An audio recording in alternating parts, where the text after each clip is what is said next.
Hello again and welcome to the TryPod. This week we have a very, very special guest and also we will preview round 14. Lego! Lego! When all you gotta keep is strong, move along like I know you do. And even when your hope is gone, move along, just to make it through. I'm dead. Yeah, I'm trying to keep it strong for the pod. This is take 2. We got about 8 minutes in and I actually just broke down in tears. We just lost it. We lost the We plot. didn't even know what was going on. Yeah, it's been a tough week. We It's just been stopped. a roller coaster of a week, but we will keep it strong. We've got to move on. And the worst part is it started well. It started with a couple of really successful pods last week. Yep. Some great tips, some great NBA, tennis and Champions League tips. And Friday, we had game 1 of the NBA Finals. We said LeBron would get over 30. We said the Warriors would win and made everybody some money. We were starting to look like oracles almost to people. And then In the Oracle Arena. what goes up must come down. Yeah, that's right. We had 2 best bets come crashing down on Friday night. Had the Broncos under 26.5, which closed something closer to 22. 22.5. Yeah, you usually got to be happy with that, but that was obliterated. But I'll within tell you what, how about many 45 times? minutes. How many times has that happened this season where we've had a great line, it's moved like 4 points, and then we still lose the bet? Yeah, It's happened look, so many times in I the can't long keep haul, count. if you can get a good line, you should be winning more than you lose.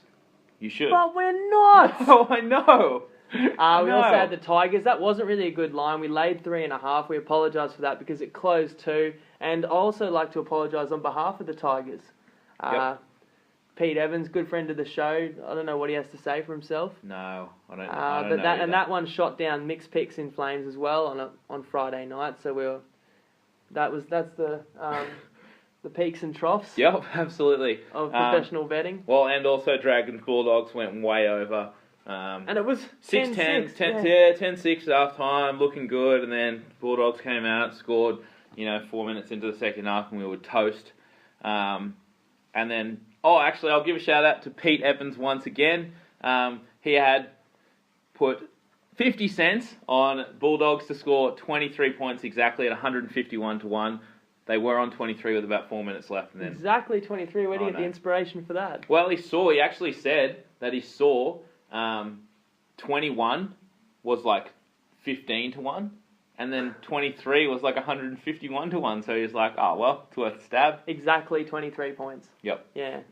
I don't know why exactly 21 was 15-1. That's a No, rip-off. Don't doesn't play make that sense. one. But then we pulled it back out of the fire on Sunday night, Monday morning, We mate. did, yep, and I stayed up till about 3:30 a.m. watching that one. Fist pumping to myself on the couch. Of course, while I we're was talking watching. about the French Open final where Yep. we called Wawrinka 31-1, Yep. the Bam. Spanimal, Bam! and he lost the first set too. He did lose must the have first thought he was set, and toast then I after thought, that. probably going to go to bed, but then sort of hung in there, and that was probably, honestly, one of the best French Open matches I've ever watched, and not just because I had some money on it. And mate, we gave out a few best bets in the tennis. We started, I think, 2-2, but then we pulled a few winners. Yep. And I was actually berated by the Bareback Bandit, who has, among many other forays, has dabbled in tennis. And he told me that we were crazy to even bet on any player with a one-handed backhand to win a single match in the French. He said one-handed backhands can't handle the high bounce, playing the shot too high. Well, mate, bloody, you can have a one-hander over that, mate. Yep. And well, I mean, Wawrinka's a little bit different. His backhand, his style does suit the clay, and that was just the weak part of the draw, and someone was going to make it out of that half, and then anything can happen in the final, as we saw, and Anything's possible. anything is possible. And that led us, of course, to Game 3 in the finals today, and we both were Dead. strong. Well, I don't even know why we're Do I recording this look pod. alive to you? And this is- I wish you could see Jacob. He came up the stairs, and he looked like he'd just seen a ghost, and like a dear relative had died or something. But no, he just died himself. Yeah, and look, this is actually the part of the pod where we got choked up last time. I'll try and get through it, and I apologise that we're talking a little bit of NBA here, just at the start of the pod, but I think it is topical. It's captured people's interest and imagination. You've got LeBron James, who's one of the most iconic athletes on the planet. He's really reached Michael Jordan levels in terms of athletic performance. This is one of the best athletes of all time at his apex, and you've got to enjoy that no matter what. Well, he's averaging 40 points in the playoffs. What he's doing is unprecedented, and he does things at both ends, which I think a lot of people can appreciate. Yep. And then of course there's Delhi. Delhi calling game, and he called game again today. Of course, the Australian who's become the second most important player on a team that's now 2-1 up in the finals, and he kind of embodies the spirit of that team. He's just a grinder, and he's guff. He's a dirty little fuck. Don't get fired. Don't get fired. Who's winning that series now that it's 2-1 to the Cavs? Oh, I don't even care. I'm dead. Nah, I still believe in Golden State. But the thing is, when you have your best player, your absolute best player, MVP of the season, shoots 1 of 7 in the first half, that is absolute Gufferington Stanley, and you cannot win a game with that. And I don't care if he made 5 threes in the fourth quarter. The game was already over. Yeah, look, you're absolutely right. He made one more shot in the first half than I did.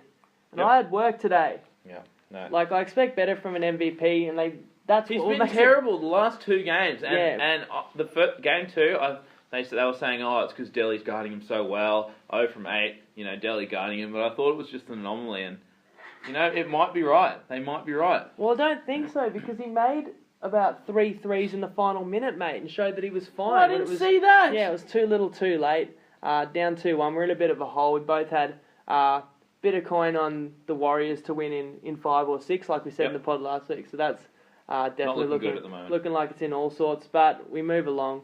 We've got a huge show. We've got a special guest coming up. We want to talk a bit about Put Your Tit Where Your Mouth Is.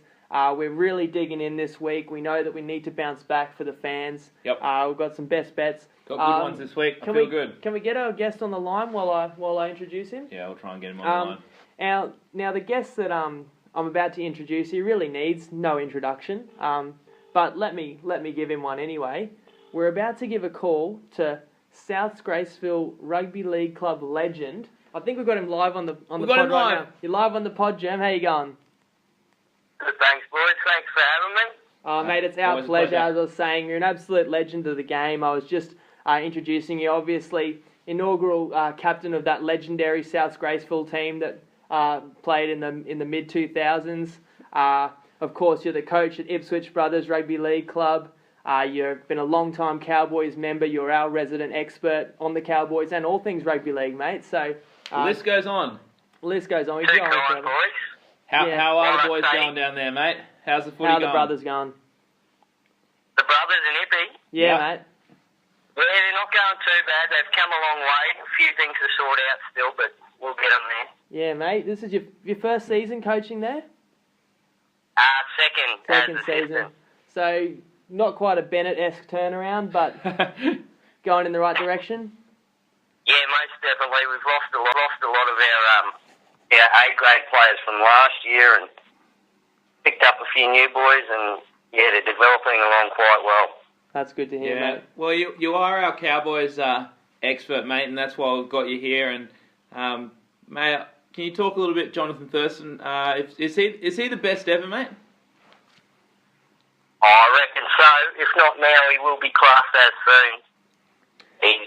You just got to look at his career and what he's done and what he did the other night. He was just amazing. It's like what he does every night. I saw, we're a betting pod, so I'll swing it around to betting straight away. I saw odds you can get $2 on Jonathan Thurston to win the Dally M. I think that's stealing, I had a look the other day. Is there anybody It's not even else? worth betting on anymore. Well, I think the third and fourth favourites are Milford and Hunt, and I understand the Broncos have as many wins as the Cows, but that says it right there. They're going to be splitting votes, whereas JT has to be man of the match every single time the Cows win, doesn't he? He's close to it. I think he's coming second or third in the Dally M voting at the moment. Oh, really? Who's got him? I think Benji Marshall's in the lead. Yeah, you might be right. I saw his name's Dragons up there, have a few wins. but surely, JT's got to be picking up 3 just about every game. Well, I think he would have got 3 on that game the other night, so Yeah, he's against definitely the got a Eels. few more to come. And that pretty much summed up their season. It's been an incredible season. Can you, apart from JT, because JT's been awesome every year, is there something you can pinpoint on that team, the reason why they're rolling so well this year? Well, I think they've got their spine in place now. They've brought in Granville, and he's been huge for the club. Like, we haven't had a decent hooker since Aaron Payne back in the day. Yeah, when was the last time you had a decent hooker, Botha? Long time ago. Yeah. Probably just as long ago. Yeah. Yeah, a fair while ago. And Michael Morgan and Lachlan Coote have been huge for him as well. Yeah, I'm a big fan of Lachlan Coote. He was carving up at Penrith years ago. Obviously, he's been plagued by some knee injuries, but he looks to be finally healthy. I wanted to ask you about Michael Morgan. Obviously, he's in the Origin side, but what do you see as his ideal position in rugby league? I'm just not sure how to view him yet. Well, he comes through the ranks in the halves, so he does have a lot of experience there, and I was very impressed with him at fullback last year. And in round 3, when Paul Green decided to bring Coote into fullback and push Morgan into 5'8", I was a bit sceptical on it, but you just got to look at the results and what's happened since he made that move. Yeah, he's got an ability to run the ball, and that can be really dangerous in the halves. I think that's definitely worked a treat for him. You think he should be starting in place of Cherry, mate? Sorry? You think he should be starting in place of Cherry? Well, I suppose Cherry's kind of the natural progression from Cooper there. He's played there before, and he's had experience in Australia in the halves, so I don't know if Morgs is quite ready for that step up just yet with only a bit of NRL experience in the halves, so it was probably the right choice. It's good to have him as a live wire off the bench as well, I feel. He's kind of got that dynamo impact, almost like a Sean Berrigan toughness and an ability to play multiple positions in the halves or in the outside backs. That's right. You looked at when he came on in Origin 1 and he was just floating around Burstow like a fullback in a way and just looking for opportunities around there. So he might get a bit more game time in Game 2 depending how it pans out and look for him to have a bit of impact there. Yeah, definitely looking forward to Origin. But sticking with the Cows, that's the back line. What do you reckon about their forwards, mate? Can't speak highly enough of Taumalolo, who I've got to say, I don't know if it's just me, but I reckon you bear a little bit of a resemblance to Taumalolo. I saw that photo last night on Facebook, on our Facebook page. If you haven't seen it, check it out. I thought it was Jonathan Thurston high-fiving Taumalolo. I actually got a photo with Taumalolo at the start of the year. I think there's quite a bit of size difference there. Oh, yeah, you are pretty big, but I don't know if I'd rate you that big. But, yeah, you have got the tree trunk thighs, that's for sure. But seriously, are there some forwards we're missing? We've obviously got the internationals in Tarmow and Scott and Taumalolo, but there's a couple of unsung forwards in that side, I think. Gavin Cooper, he is an exceptional player, like just protecting Jonathan Thurston in the defensive line there, and some of the lines he runs and picking up that hat-trick in 7 minutes the other night. Yeah, I don't think we'll ever see anything like that. He's quite a player. Yeah. Quite underrated. I'm hearing a lot of raps on Ethan Lowe. What do you think of him? I think he's still got a bit of work to go in his defence and getting a bit more involved, but he's definitely doing his job, and they've obviously seen something in him because they've got rid of the likes of Blake Leary and Chris Grevsmull, and you see how well they're going at Manly and the Rabbitohs, so yeah, there's definitely something there to him. Yeah, I think I've heard he's touted as a possible future Queensland back rower as well, so man, they've got a good side. I've got a few more questions. You got any more questions? Mate, I was going to ask you, I know a few people have been, I guess, not necessarily worried. I know the Cowboys are on a tear at the moment, big winning streak, but they have been starting slow, and I know they've been sort of coming back strong in the second half and winning all of those games. But do you see that as a bit of a worry, their ability to sort of get rolling in the first half? Yeah, I was very worried the other night and a fair few games there. I suppose it shows the talent that we've got in the side to be able to come back from large deficits, but we can't keep doing that all year. We're going to have to start getting on a good start, because once we come against one of those stronger sides, it could just put us away. Yeah, that's right. So I think a bit more enthusiasm coming into the game and just being prepared to play. Yeah, because I was going to say, is that just a coincidence, or is there something you can pinpoint why that's happening? Because it's happened a few games now. I think it's the last 3, and obviously, they've probably had, come from behind in at least half of those games in the win streak. And everyone remembers there's about 5 or 6, I think. Year, of course, against the Roosters. Who can forget that, down 30-0 as well. Yeah, let's forget about that one. But, yeah, I think they are looking a bit sluggish, and I thought they looked very sluggish in those first 3 games at the start of the year. I thought they might have had a bit of trouble adjusting to the new rule interpretations of the ruck, but they seem to come good. But, yeah, I think it's just a mindset of getting ready, being prepared to play and going from the start. Yeah, that's it. I mean, every team's going to have a flat spot too, and when you do have that much talent, sometimes then you can feel as though you don't need to force the game. You can let it come to you a little bit. But I think they'll improve and they'll increase their intensity when they need it. Is there a weakness on this team? Because we spoke about how good the forwards are. They've obviously got the awesome front rowers. They've got great back rowers. They've got a really set spine, as you said. So I'm looking at the outside backs. I don't see a lot of kind of match winners, and I know you don't necessarily need great wingers and centres if you've got an awesome spine, and you know Queensland's a pretty good example of that. But are the outside backs a weakness, or is there one on this team? Well, Kane Lynette defensively is quite solid, but he's had a few rough games of late, and Justin O'Neill isn't showing up to his potential yet.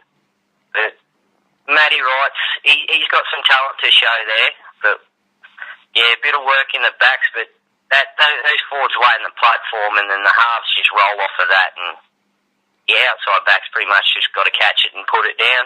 Yeah, that's pretty much the story of Darius Boyd's career and how he's somehow got more than double-digit Origin tries. So it sounds like you're pretty boyish on their chances this year. Is there anyone else you see as their biggest challenges? I mean, maybe just talk about what you think of the Broncos so far, obviously equal top of the ladder. Yeah, well, I was actually lucky to go to that game, the Cowboys versus Broncos in Townsville there, and yeah, that was an absolute ripper. I think the Broncos are in better form than the Cowboys at the moment. Yeah, definitely. They're looking quite strong. They certainly aren't the sort of side that even looks like they're going to give up 12 straight points, the Broncos. They're just so clinical, they're completing sets and they're defending their hearts out. Whereas I feel like what's more important for winning the comp is having a higher ceiling, because I think in September everybody's playing close to their best footy, and that's when the cream kind of rises to the top. Is there another side in the comp that you kind of think maybe they haven't hit their straps yet, but another side that would worry you? I'm a bit worried about playing the Dragons in a couple of weeks, because I think we might not have our Origin players for that one. Yeah, I think you're right, actually. I've looked ahead of that. I've looked at a few look-ahead lines trying to make money. Of course, I thought it was a really good idea to bet against the Cowboys. Last time they didn't have their Origin players. And look That was against there. the Tigers. I told you, mate. I've been telling you all year the Tigers are shit out. You did. And we're going to keep you on the pod to help us preview the first game of the round. But before we get into it, let's talk about, of course, the prestigious honour that you have this week, and that's competing in Put Your Tip Where Your Mouth Is. Yep. Yeah, sure. Let's go. Do you want to talk us through your tips, mate? You're taking on a couple of lads from across the Tasman. Yeah, you've taken a few different sports this week, mate. Good to see. Yeah, I'll mix it up a bit there, going with a bit of the Super League and the Stanley Cup final there. Yep. So I've gone with the Leeds Rhinos to beat Castleford by 1-12. So Leeds have the likes of Rob Burrow, Kevin Sinfield, the former English captain. I think he's third in the all-time list of point scorers for rugby league. So he's absolute quality, that bloke. Are you worried they won't win by more than 12? Well, the last few encounters have all been fairly close, with around the 12-point mark. So I think it'll be close to that. Yeah, right. And tell us about the Stanley Cup, mate. We're not big ice hockey fans. In fact, we're not really American sport fans after today. Yeah, well, this will be game 4 of the Stanley Cup final in a 7-game series, and Tampa Bay have gone up 2 games to 1. All these games have been decided by 1 goal, and the Chicago Blackhawks will be at home, and they just got such a strong roster. I think they'll get them and level it up. And home ice for the Blackhawks? Yeah, they're at home in Chicago there. And what's your final pick, mate? Sorry, mate? What's your third pick? Wigan Warriors to beat St Helens. There's a massive rivalry there. James Graham from the Bulldogs used to play for St Helens, and Sam Thompkins for the Warriors used to play for the Wigan Warriors. Oh, yeah. And he's going back there next year. So, yeah, there's a massive rivalry between these two teams. And early on, I liked St Helens, but looking at the lineup, St Helens have a few injuries there, and I think Wigan, they'll be too strong with former Cowboy Matty Bowen playing at fullback. I saw him, put down a couple of tries in the highlight reel. Old Fatty Bowen. Absolute legend. We obviously don't really follow the Super League. There's only so much sport you can follow, but we love getting tips on other sports. So you watch a bit of Super League. I'm just wondering, I know you're a huge Q Cup fan as well. Like, how do you compare the Super League to the NRL and the Queensland Cup as well? The Super League, there's a few different rules in there, and it's probably a bit more open, a bit more free flowing. They're more likely to throw it around, a few midfield bombs and whatnot. They have a rule in place. If there's a knock on, they just play advantage. It's a free play. So even if you go 50 metres up the field and knock it on, it comes back. So they're trying to encourage you to throw it around, chip and chase and going 20. So it can make it quite exciting. Yeah, right. And I have heard a few English blokes come over and play the NRL that reckon the play the ball's just way slower over there in the Super League. What do you make of that? Yeah, I think the whole NRL, just the quality of it, and that the whole objective in the NRL is working on getting that fast play the ball and playing off the back of that. So, whereas Super League, they're more throwing it around and whatnot, so yeah. Oh, it's interesting. We'll have to keep our eye on it. Well, mate, best of luck. I really want you to bring it back home, bring it back to Aussie soil. My best advice I've given any competitors in Put Your Tip Where Your Mouth is if you can win the banter, you win the week. And look at last week. I mean, congratulations to King James, Jimbo from across the ditch. He had one winning tip, which was the Crusaders in Super Rugby. I know you're a massive Super Rugby fan, Germ, so you probably watched that game yourself. But it was really tightly contested. And shout out to Brando, who was our previous champion and who lost by only about 15 cents. Yep. He went close. And, to prove my point, we had Ryan, who is new to the betting scene and he's a bit shy. It was a bit disappointing. He didn't throw down any banter and he didn't win any bets. It's a direct correlation. Yeah. So I know that you'll come through with the goods. In fact, did you have anything you wanted to say to your opponents this week, mate? James. To Princess James or whatever your name is, mate, you look out. I'm coming for you, and I'm bringing the title back to home soil. Let's get ready to rumble! Exciting stuff. Good stuff, Jerry. All right, well, let's get into round 13. If you don't mind, Jerry, we'll keep you on the line while we preview the first couple games of round 14. Yep, no worries.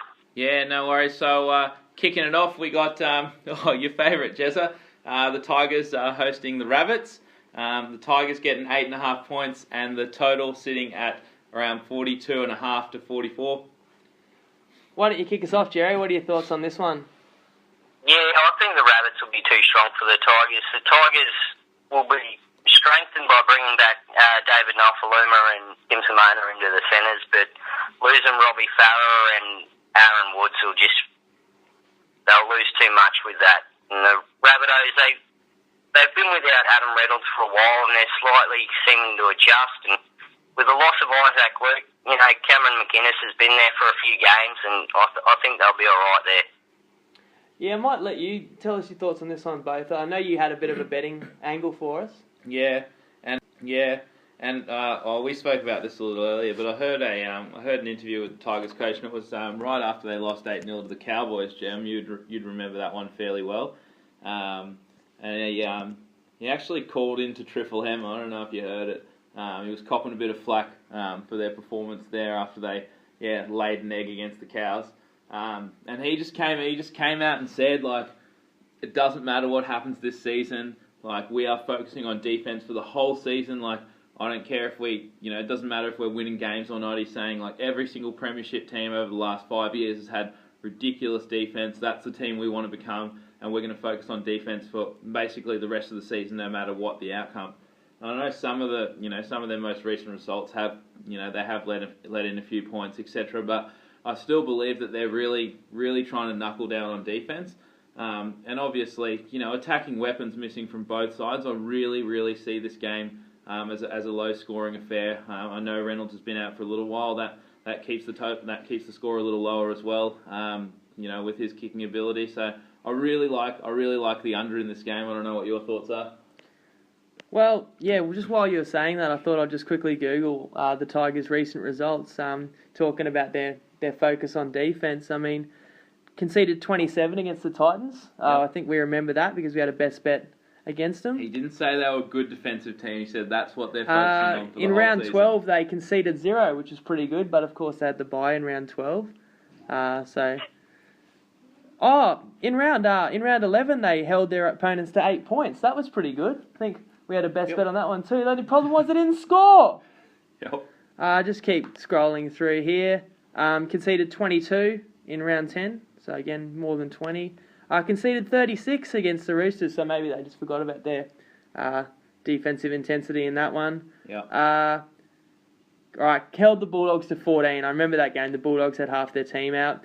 They played the Raiders. They're up 22-0 and they lost 22-30. Yeah.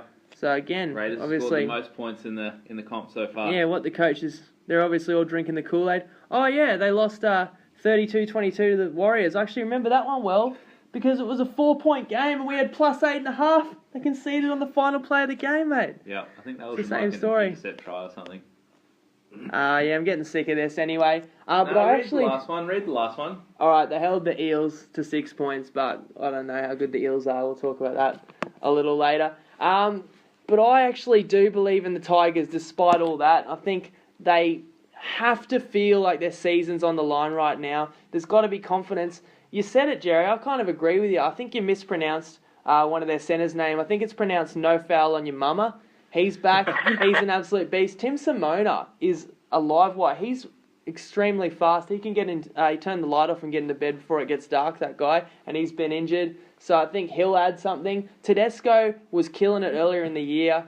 He's had a few quiet weeks. I think he should be better. The halves of Brooks and Moses really have no excuses. They've got to be performing better. I agree, obviously, Farah's a huge loss, so is Woods, but the forward pack is full strength. Other than that, Keithy Galloway's back into the front row, Tapau's killing it. And you also mentioned it with the Bunnies, we got no GI, we got no Reynolds, which means we don't have the awesome kicking. Isaac Luke's injured, Glenn Stewart's injured, So it's probably not a bad time to take the Bunnies, and above all that, it's just betting 101. We've got the Bunnies off a 40-point flogging last weekend off a win, looking good. Yeah, exactly. Sorry, great time to take the Tigers because the Bunnies looking a bit too good against the Tigers team that's really been embarrassed, in their last couple of games that has to fire up. So we're going to disagree with you there, German. I think we can still grab 8.5, and if you can find 8.5 when the Tigers take it now, because it's between 8.5 and 7.5, and I think Tigers plus 8.5. It's going to at least be a close game on Friday night. I think that's the best bet. I think it will be a close one. And when in doubt, you've got to take the points. That's saying points aren't saying that we lay, Jim. No. And look, I know what you're saying about the game going under both, but the problem I've got here, and this is a bit of advice for people betting as well, is you think the game's going to be low scoring, you think it's going to be tight. Well, that's good if you like the underdog, which we do, so we'll take the points with Wes. But I'd prefer to play South Sydney under the total rather than just the game total because I think West, with those backline players coming back into the side that I said before, I think they can put on a few points. Now, the West total for this game is only 17.5. I wouldn't be surprised if the Tigers can get to 18, but the Bunnies total is 26.5. I think that's too high, missing those key players we named before. So I want to make Bunnies under 26.5 a best bet as well. Yeah. I totally agree with that one. I don't see the Bunnies going over 26.5. But by the same token, I'd be a little bit wary about taking Tigers over 17.5. I'd rather just play Souths under. I really do think the total's going under. You don't want to hop on board? Yeah, we've been arguing about this one, and we almost do a pre-pod, conversation that gets pretty heated, and there's a lot of swearing involved, and argued about this one for a long time, but I'm going to stay firm. I'm happy to let it slide. Yeah, we've got two best bets here. We've got the Tigers plus the points, and we got Bunnies under the total. And Germ, I know you were really close to making the Bunnies just an outright win, one of your picks. So we'll see who's right at the end of the round, mate. We certainly will. Next up, Botha. Next up, we got the Warriors hosting the Roosters. Warriors laying 3.5 points. Total sitting at 41.5. Jezza, what do you think? Yeah, I had trouble splitting this one, but I'm swaying to the Roosters solely because of their bench. I think they've got a lot of impact to come off that bench, whereas the Warriors are lacking a bit of size out there. So missing Lillyman and Hoffman, I think they may struggle a bit with their defence there, and I think the Roosters might be just a bit too powerful in this one. When I originally looked at this game, I could split it like a piece of firewood, and I thought that New Zealand was the obvious choice. You know, New Zealand, you play them during the Origin rounds. You know, the Roosters have 5 players in Origin. New Zealand doesn't lose any Origin players. At least that was my initial thought. Then I realised, oh no, wait, Lillyman does play Origin. And then when I looked a little closer at that New Zealand team, exactly what you just said, oh, hang on a second, that forward pack doesn't look right to me, and I forgot that Hoffman is now with the Warriors, and he's in the Blues side as well. And then, of course, you've got Daniel Tupou, who was dropped from the Blues. So it wasn't 5 Origin players out to none. It's 4-2. And obviously the back row for the Roosters is out with Guerra and Cordner. But you do make a good point that their bench can help cover that loss. And Augustin has been on fire recently, and he's a great replacement to go in the back row. Yeah, you're right. And so then they lose 2 backline players in Jennings and Pearce. But they welcome back their best player in the first 3 rounds, which was Blake Ferguson. So you're probably talking me out of this one, because I originally just thought this is do or die for New Zealand. They've brought back Tompkins recently. Conrad Hurrell's back this week. Johnson really is one of the very best players in the league. They're at home, and they're always a chance when they're at home. They've had some unlucky losses. They really should have beaten Brisbane. They really probably should have beaten the Cowboys. And I do think New Zealand wins this game, but I'll leave it up to you both, or if you think it's a best bet. What's your thoughts? Nah, it's not a best bet. I'm staying far, far, far away from this one. I have no idea what's going to happen here. And whenever I look at a game and I say I've just got no idea, I'm happy to let it slide. Yeah, fair enough. And that they are a bit of a Jekyll and Hyde team. And look, we've got to pay some bills. We've got to play an ad here, Germ, so we'll probably let you go. We appreciate your time tonight. It's been awesome having you on the pod. Thanks for having me, boys. It's been an absolute dream come through. All the best in your bets. Thanks, mate. Thanks, for us buddy. too, and good luck and put your tip where your mouth is, mate. Bring it home. Cheers, boys. See Cheers, ya. mate. Have a See good ya. one, mate. Always good to have Jezza on the pod. It is, and before we, I think we've got some technical difficulties. I've got someone shaking their head in the background here. We don't have the Ev Sanity spot, but shout out to Ev Sanity. Shout out to James King Art. Shout out Brisbane Backpackers, Big Wheels Truck Alignment. I can probably just play the F Sanity ad myself. Yeah. Summer bodies are made in the winter. Follow F Sanity on Instagram today. This is the rhythm of the life. Yeah. Well, there you go. That's pretty much it. Yep. That was good. Shout out Ev Sanity. Before we get into the rest of the round, we've got a couple of listener questions here. Got one from Westy in the West. He did make a good point. He says to us, are you guys focusing too much on other sports like NBA and tennis and losing your touch in the NRL?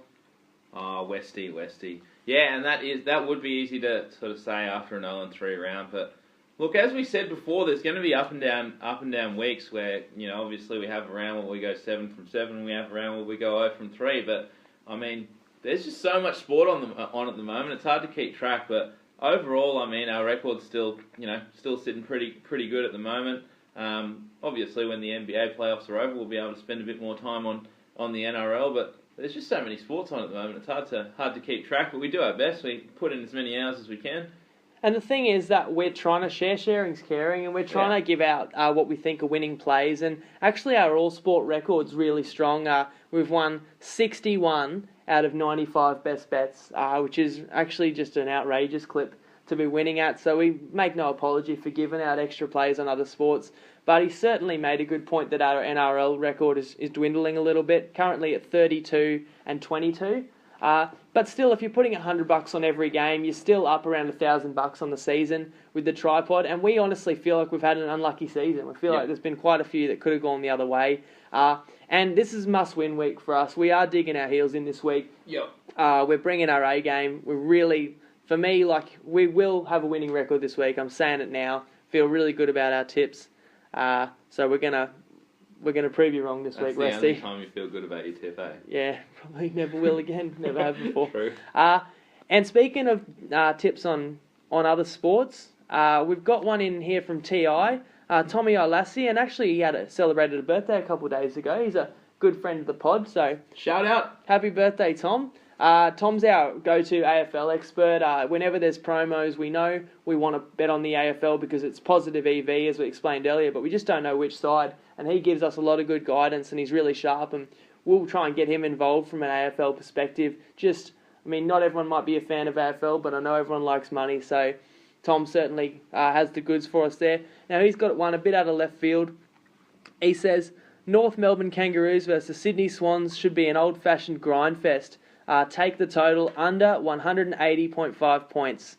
So check out that one. So AFL total points, Swans, Kangaroos, under 180.5. Sounds a bit high to me. Not that I'd know at all. But we love when people get involved in the pod, share your best bets. Yeah. And if you do, we're more than happy to.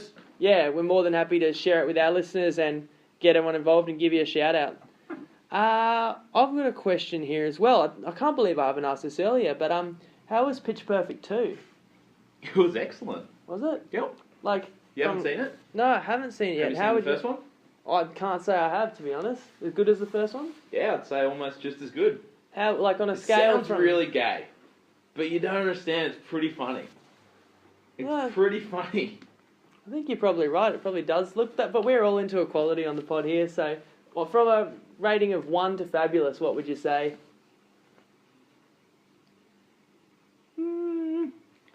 It'd probably be not fabulous. No? Not fabulous. It's not like you'd be having like ruffled feathers around your neck and it's not. Let's say it'd be a 4 out of 5 on the fabulous scale. Yeah, okay. I was kind of expecting a quick answer. Didn't expect to spend half the pod talking about it. But anyway, I'm glad you enjoyed it. It's good, mate. You need to get in touch with your feminine side. Mate, I haven't touched anything feminine. True. In quite a while. True. And speaking of, how's your internet quota going? It's getting there. It's getting there. Yeah. Over halfway? Because, you still got, how long till Ken's is back? 23rd, I think. Got a little bit to go. 23rd. That's still a couple of weeks, mate. You've got to save that. In between all the streaming. Yeah. Obviously Game of Thrones. Yeah, sometimes you've got to skip 5, mate, just to save time, save downloads. I know. Yeah. Alright, let's get back into the last couple games of the round, mate. Titans hosting a depleted Bulldogs. Titans getting 2 points and the over-under the total sitting about 40.5, 41. And I feel like the side you have to play in this game is the Titans because everyone's starting to realise how good Canterbury are. And of course, Canterbury have 5 players playing Origin as opposed to the Titans 1. But then you look at this Canterbury team and it's still really good, even with 5 Origin players out. I'm talking about the Morris brothers, Josh Jackson, David Clemmer, and Trent Hodgkinson. Tony Williams tore his peckies out for the season as well, so you can actually say 6 of their star players are out. But they welcome back Laffey. They've obviously got, James Graham. They've still got Eastwood. Still got, Curtis Rona leading the league in tries. Still got Josh Reynolds, who they would never have beaten Canberra without, and he's kind of taken it personally that he hasn't made the Origin team. So they're still too dangerous for me compared to the Titans who miss Nate Miles. Obviously, Greg Bird suspended. Kane Elgie got injured last week. There's not enough on that Titans team for me to feel good about taking a really small handicap there. Yeah. Not enough. I think you pretty much got to pick the winner in this game, and I can't, so I'm staying away. No, the line. You're right. The line seems just about right. And I looked at this one as well, and your immediate thought is, let's take Titans against the depleted Bulldogs. But who knows? Who knows with the Titans? I mean, I'm still butthurt from last week when they scored, a late try to down our massive bet on the Tigers. So I don't want to go anywhere near this one. The Titans we've seen they can show up. They can hang tough. But I mean, they hung tough with Souths a couple of weeks ago, and then obviously beat the Tigers last week. So who knows? And who knows? What this depleted Canterbury side is going to come up with. And we've talked about injured player theory, but the same sort of thing applies to around Origin time. The team seems to lift when you're missing a few stars. So I'm staying well away from this one. Last up, we got the Storm hosting Parramatta, and this line sitting right about Pickham, and the total sitting about 41. Yeah, and I do love a side in this game. Of course, we already made it a best bet in round 13, so we're sticking with it, but hopefully you all jumped on board. Yeah, there's one side that we feel really good about this week that's going to get us a winning record. Guess who it is? Wheels up inside ya, finding an entrance where they can. Wheels up inside ya, finding an entrance where they can. Boring through your mind, through your tummy, through your anus. Eels.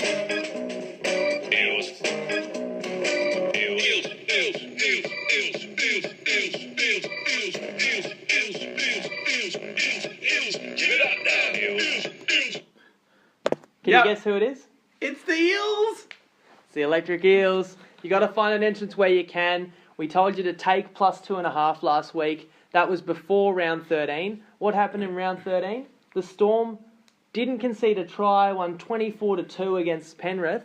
Meanwhile, Para absolutely 20-0. capitulated. Was it 20-0? Yeah. Sorry. Yeah, I'm thinking of the Storm's loss to the Roosters the week before. You're right, 20-0. Didn't concede a point, and Para fell to pieces with a 30-6 lead on a Monday night. And yet you look at the line now, and Parramatta's a slight favourite, possibly still to Pickham in other spots. So that line really, Parramatta might be a try favourite if they just held on to that win against the Cowboys here. Oh and, my God. And I know you were on Parramatta plus 4.5 there, mate. And sometimes we do disagree and we're not both on the same side, but our best bets are when we both agree, and we do both agree Parramatta's a great play here, just because Melbourne's missing Slater, Cronk, Smith and Chambers. You can't possibly, you shouldn't be able to beat another NRL team when you're missing 4 players of that quality. It'd be criminal if they could. My only concern is probably that Parramatta's just shattered from that week, but I think they've got enough talent. Let's look at what they were able to do in the first half. Look, I don't want to make excuses for Parramatta, but how many of the Cowboys' tries were off kicks? I feel like the Cowboys almost got a bit lucky with some of those tries. I think 3 of the last 5 were off kicks, and I did watch it.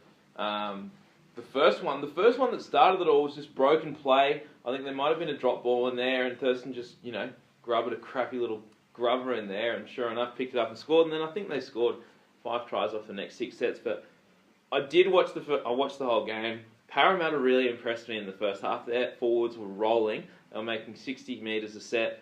They just need to keep that up for 80 minutes. Like, how hard can it be? Well, we'll see. I think this really has to test them. This really should galvanise the team. They've had a shocking week. A lot of the players have said it was the worst loss of their career. But now they go on the road down to, a Melbourne side that's right up the top of the table. And Parramatta's the side that has the best players in this game. They've got Semi Radradra, they've got Watmo, they've got Fat Thurston, Chris Sandow, Corey Norman. They've got to stamp their authority on this game. If they can't win this, then they're winning the wooden spoon. That's what I reckon. So I like Para. We've already played them plus 2.5, which is a great line. Not that means means it's going to win. It doesn't mean anything. That's but we like them that much that we've got another one. But I still think there's an edge here. You said the total, I think anywhere between 40.5 to 41.5, and the Storm really at Pickham. You can still get the Storm under the total. I've seen it between 19.5 and 20.5, and I think there's no way the Storm has a right to score 20 points or more in this game without those superstars, not to mention their kickers out as well. So we're talking about a reserve kicker. I think if Parramatta's got any heart, they're going to lock the Storm down. They're going to win that one. So I'm suggesting play Storm under the total on Monday night. Yep. So we've got Para plus 2.5 from last week, and the Storm under 20.5. Grab that one because I think Para closes a couple points favourite.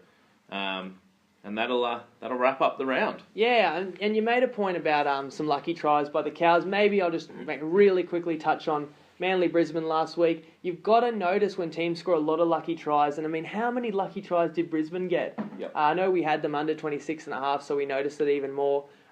Manly showed no heart, and I hated playing Manly, and you've got to be careful about that. But you've got to be wary of teams that are scoring lucky tries off deflected kicks, because you can't expect that to happen every week. That's right, and that's why it's important that you try and sit down and at least watch a few games a week, because you don't pick up on that kind of stuff just looking at the score afterwards. Yeah, exactly right. So have you summarised? Do you want to summarise bets? them up? All right, so we are taking the Tigers plus 8.5. We are taking the Rabbits to go under 26.5. We're leaving the other two games alone, and then boom, we've got Para plus 2.5 from last week. Hope you jumped on it. But we still think they're probably value at Pick'em. I'd we agree think they with will that. close a couple points favourite. We're taking the Storm to go under 20.5. That's All it. for you. Yeah, so it's a big week. We gave a shout out to a lot of our sponsors and a lot of people that help the pod become what we are and make this show happen. I've got to give one more shout out. I'm going to tell a really quick story. Oh, no. I tried to forget about the NBA today, but look, I'll tell you what happened to me. I had my lunch break. I was driving away from the site, thought I'd grab a quick feed, and they were down about 20, and I was like, that'll be right, the game's over. Yep. But they just found a way to just give me enough false hope, which is almost worse, It's like the story about life. Sometimes I say when all hope is lost, all that's left is relief. Mm-hmm. But no, they just pulled it back, and the Golden State Warriors, who we were both on, pulled it all the way from down 20 to down 1, and they actually at that point should have won. And it was Delhi who called game and crushed my hopes. And even the Cavaliers were up 8 with 40 seconds to go, and Golden State Warriors pulled it all the way back to a 3-point game with the ball. And I was sitting in my car, and I've actually got Wi-Fi. Pardon me, I've actually got Bluetooth in my car, and I can actually get ESPN radio on my phone. So I was actually listening to ESPN live through my car radio, sitting there just eating some sushi. And I was like, when will this game end? This is keeping me in agony, I don't want to listen to this anymore. Can't it be over? And finally, of course, it was over. Our call was overturned. The ball back to the Cavs. There was a foul missed. It was over. It was brutal. So I went to drive back to work and my battery died. That game not only sucked the life out of me, but it sucked the life out of my car battery. I was sitting there with the radio on, and it actually died.